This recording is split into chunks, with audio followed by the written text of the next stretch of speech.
dia aos Olá. três. Bom dia. Sejam Muito bom dia. bem-vindos. Muito obrigado por terem aceito o nosso convite para virem aqui. Queria só, em primeiro lugar, que se apresentassem para saber quem é que faz o quê nesta associação. Qual é o vosso papel na associação? Quem é que quer começar? Ora bem, a associação nasceu em 2001 e já explicarei as razões porque esta associação foi criada. Atualmente nós os três integramos a direção, somos todos de Psicologia Forense. A minha colega é Maria Louro, é a vice-presidente e representante de Portugal na Associação Ibero-Americana de Psicologia Jurídica. A minha colega Cátia Matias Monteiro é também psicóloga forense e faz parte da direção desde apenas 2016, porque, enfim, foi quando concluiu o mestrado e pôde ter acesso à sócia efetiva. Eu fui fundador desta associação, com uma série de outros colegas, sou atualmente presidente da direção e trabalhamos em conjunto. Somos uma direção com 9 pessoas, todos com formação específica académica em psicologia forense, e é a área em que nós trabalhamos profissionalmente também. O que é psicologia forense? Ora bem, Para quem não sabe, lá em casa, não é? Porque a psicologia pode não forense é um segmento da perceber o psicologia que nasceu no século XIX, concomitantemente com o nascimento da psicologia, mas em que, da mesma maneira que a psicologia clínica nasceu com médicos, como Freud, com fisiologistas como Pavlov, a psicologia forense nasceu com aqueles que dela necessitavam, que eram advogados, juízes, professores de direito. Daí a intervenção justo-psicológica, que é um conceito mais recente, que serve justamente para explicar quando a psicologia explica os fenómenos que se passam nos tribunais. Isto acontece porquê? No século XIX, por uma razão fundamental, que era a falsidade do testemunho. E que é um problema que vem desde a antiguidade, há relatos sobre isso, até aos nossos dias. Grande parte dos testemunhos prestados em tribunal são falsos. São inconscientemente falsos. Mas as pessoas enganam-se ou são enganadas por mecanismos básicos que se estudam e que se estudam no terreno. Nós fazemos estudos no terreno e estudar psicologia de testemunho no laboratório é muito engraçado, mas é um número. Nós vamos estudar mesmo aos tribunais. Temos um acordo com os tribunais há muitos anos. Os juízes permitem-nos que nós até gravemos em vídeo os julgamentos, desde que as partes não se oponham, e estudamos isso em laboratório depois. O laboratório vem depois, quando temos os filmes, mas fazemos o estudo real. E a psicologia forense tem esta função de tentar explicar, primeiro captar e descodificar, depois explicar os comportamentos transgressivos. Repare, isto desenvolve-se em Portugal a partir dos anos 80 do século passado. Porquê? Porque surgiram uma série de fenómenos para os quais a psicologia tradicional, psicopatologizando tudo e às vezes abusando da psicopatologia. Nós hoje vivemos no abuso da psicopatologia. Uma pessoa limpou uma secretária, diz que é obsessivo.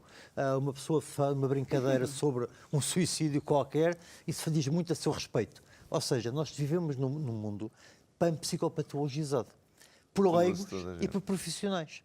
Ora, e há uma série de fenómenos, como o consumo de drogas, que podendo ter patologia e sendo patologia, são mais que isso. Por exemplo, as rupturas da conjugalidade da parentalidade. Nós temos em Portugal um número elevadíssimo, uma taxa elevadíssima de divórcios. Muitas vezes que dão problemas conflituais nas questões da parentalidade. A psicologia forense, e temos um acordo também com o Tribunal de Família, já há muito tempo, e agora está a ser reforçado, para estudarmos estes fenómenos e para ajudarmos as pessoas. No fundo, o papel do psicólogo forense é um papel de alguém que, dominando a psicologia, vai intervir num espaço que não é inicialmente da psicologia, como o hospital também não era, ou como a escola também não era, ou como a fábrica também não era. E vamos, portanto, intervir no terreno judicial. E às vezes no terreno não judicial, no terreno jurídico. Somos frequentemente solicitados por advogados ou por juízes para darmos um parecer sobre um processo. O que é que você acha disto? O que é que acha que se faça aqui? E o nosso papel aí nem sequer é o papel de ir a tribunal, é o papel da fase anterior. No fundo, uma profilaxia daquilo que poderia vir a ser o conflito. E é aí onde nós, desde 2000, nos situamos. A PSIJUS, que é o nome principal da Associação Psicologia e Justiça, nasceu em 2001, ainda não havia ordem de psicólogos em Portugal, com uma prévia elaboração durante ano e meio, em que estudámos como é que vamos fazer.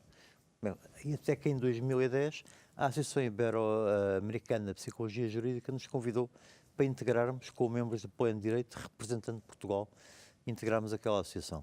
Por isso fizemos em 2016, na Universidade de Lusófona, que é onde desenvolvemos grande parte das atividades, porque eu sou lá professor e atualmente vice-reitor, porque as minhas colegas fizeram lá as formações, a minha colega depois doutorou-se em Múrcia, onde aliás a Cátia também está na Universidade de Múrcia. Mas fizemos grande parte da formação lá e reunimos lá o congresso, que juntámos ali 15 países da América Latina, Portugal e Espanha, a desenvolver atividades e no fundo a vermos como é que as práticas, porque há práticas éticas também, deontológicas, e a ponte que se faz com a justiça.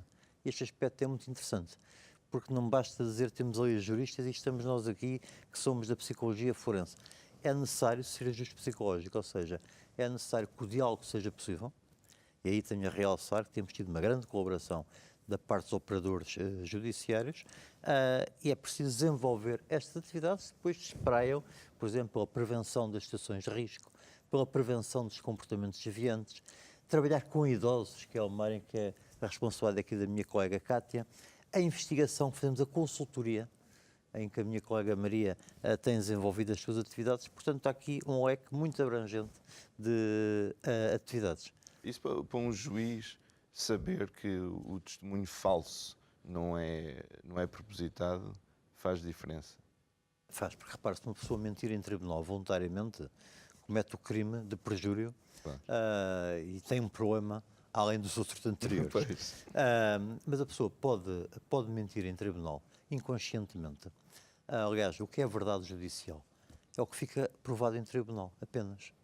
Há um processo, tempo da Inquisição, em que uma mulher confessou ter parido 7 gatos. Ok? Há um processo que nós sabemos em que a Terra não dava a volta do Sol. Há um processo em que se comprovou que em Lisboa não houve uma revolução no dia 5 de outubro de 1910. Ok? Estou a falar de casos reais, embora... Mas que as pessoas estavam mesmo convencidas disso. Ou convinha estarem convencidas por causa de indemnizações a pagar a algumas empresas. Agora, a pessoa pode-se enganar por erros de percepção, por ter a atenção desfocalizada, por má memória, má memorização. A memória é um processo muito complicado. Porque quando a gente fala da memória, a memória tem uma estrutura a diversos níveis extremamente delicada. Por isso é que há falsas memórias. E é preciso descodificar quando é que a pessoa que está a prestar um depoimento, que tem a tendência a não se calar, porque acha que se calar em tribunal que é dada como mentirosa, então fala. E aquilo que não captou no momento vai preencher as lacunas com o que lhe faz lógica a si. Dentro do seu quadro cultural, dentro do seu quadro social. E os depoimentos contaminam-se. Porque até desde que aconteceu, o que aconteceu é o acontecimento. Mas como eu vejo o acontecimento, e o que eu vou levar a tribunal não é acontecimento, é o acontecido. É a mistificação, a elaboração que eu faço. Que há uma erosão de processos mnésicos. Mas se eu falar consigo e ambos vimos, na quarta-feira anterior ao julgamento, que é na sexta, eu vou contaminá-lo a si e o senhor contamina-me a mim. E a pessoa pode passar a ver até inclusivamente coisas de uma forma que diferente. Nunca existiram. Pode até reconhecer o Papa no grupo de assaltantes que lhe roubaram a mala. Estamos a rir, mas há casos em que às vezes é posta a fotografia do cardeal ou do imperador, do Napoleão, para reconhecimento, e a pessoa reconhece. Então, se eu for seu vizinho e eu estiver habituado a vê-lo, a ciência explica-nos que eu posso identificá-lo por um crime ocorrido aqui em São Julião do Tujol, quando o senhor estava a banhos em Côte d'Azur. Isto pode acontecer, eu acho que temos casos.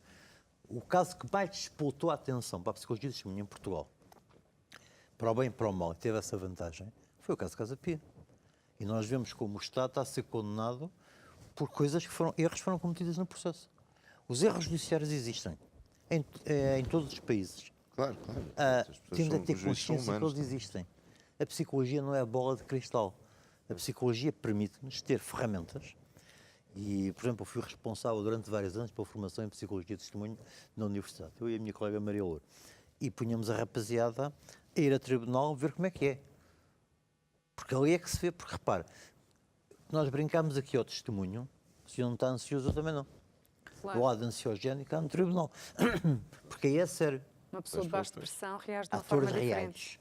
tempos reais. E a vida das cenário pessoas real. que está em jogo. É a vida que ali está. Eu estou a depor e em tribunal eu penso, vou estar ansioso, claro, porque eu vou pensar uma coisa, se isto correr mal, pode correr mal para mim, ou posso estar a queimar alguém que eu acho que não tem culpa nenhuma. E as perguntas, a forma como as instâncias são feitas em tribunal, as perguntas nem sempre são as melhores. Obviamente que todos nós já vimos filmes de tribunais em que os advogados cumprem a sua função, que é interrogar de uma maneira, dentro dos limites que a lei permite, de interrogar de uma maneira que nem sempre é a maneira mais cordial de o fazer. Portanto, é esta análise que nós fazemos. Por vezes já tem havido situações em colegas nossos é pedido que assistam a um julgamento e que explique ao advogado o funcionamento de uma determinada testemunha. Os julgamentos são públicos, como sabe. Portanto, se não forem públicos, o psicólogo pode lá entrar. É aqui um trabalho que os nossos associados têm todos formação em psicologia forense. É condição sine qua non para se entrar. Não é ser psicólogo doutorário qualquer e ter jeitinho. Por jeitinho todos nós temos. Eu também sou capaz de cortar o meu cabelo, tenho algum jeitinho. Não sou cabeleireiro. Portanto, nós temos aqui profissionais especificamente formados. O resto é uma revisão estatutária em 2007 ou 2008 para que só entrassem na associação pessoas com formação específica em psicologia forense ministrada por uma universidade. Não é um curso aí feito em qualquer sítio, é uma universidade portuguesa ou estrangeira, naturalmente. Portanto, a formação é feita de psicologia e depois é um mestrado em psicologia forense? Mestrado, doutoramento, licenciatura, porque há quadros a preencher e que para ser psicólogo tem que ser uma licenciatura em psicologia. Mas durante muito tempo, eu sou desse tempo, podia-se aceder a um grau sem ter o anterior. É o que diz Bolonha. Em Portugal isto é mal visto. Mas em Portugal tudo é mal visto quando não convém a algumas pessoas e neste caso não deve convir. Mas nós sabemos que Bolonha fez para quê? Para que uma pessoa possa juntar uma licenciatura em comunicação e ter um mestrado em História da Arte, por exemplo. Pois. Eu sou muito anterior a Bolonha, como imaginará, mas na minha formação eu fiz a licenciatura em Direito e depois de fazer uma pós-graduação em História, fui fazer um doutoramento em Psicologia. Obviamente tive que estudar Psicologia para fazer o doutoramento, claro. Naturalmente. E depois há as pessoas com formação integral. No caso da minha colega Maria Louro, que é o segundo exemplo que temos na associação, de alguém que fez licenciatura em Psicologia, mestrado em Psicologia Forense e doutoramento em Psicologia Forense. Temos o caso da Maria, temos outra diretora, que é a Rita Domingos, que fez a mesma situação, que aliás é o processo em que está envolvida agora a Cátia Monteiro. Então, e as meninas, agora depois desta intervenção, o que é que querem falar sobre a associação? Bem, em relação à associação, portanto, o que é que se pretende aqui também com a associação? Porque, como sabemos, e as séries também vêm muito nesse sentido, as séries de televisão, o psicólogo forense, não é? Quando eu digo, por exemplo, sou psicóloga forense, o psicólogo forense, o CSI, as mentes criminosas, é logo muito, não é? Há uma associação... Sim, acho que é mesmo logo imediato. Imediatamente isso acontece, não é? E então, a associação já nasceu em 2001, e o que é que nós pretendemos com esta associação? Refletir sobre o real papel do psicólogo forense e desconstruir vários mitos que existem em relação ao nosso papel. Há uma associação que também somos polícias, porque as próprias séries também vão muito nesse sentido. Há dois grandes mitos, digamos assim, que somos polícias e, portanto, vamos, tipo PJ com as armas e vamos, portanto, buscar as pessoas a casa e logo ali fazemos um interrogatório, não é? Ai, meu Deus. Tudo aquele aparato que as séries vendem, exatamente, essa história, e depois que o psicólogo forense apenas se dedica ao crime, ou seja, à vertente do criminoso e à questão do criminoso. É apenas uma das áreas que a psicologia forense, portanto, intervém. Portanto, o crime é uma das áreas, mas a grande área onde o nosso trabalho muitas vezes é pedido e solicitado é exatamente como o meu colega disse, na área da família, que é os divórcios, não é? As responsabilidades parentais, em que, de facto, posso dizer que é o pior tribunal em termos do ponto de vista emocional do ser humano,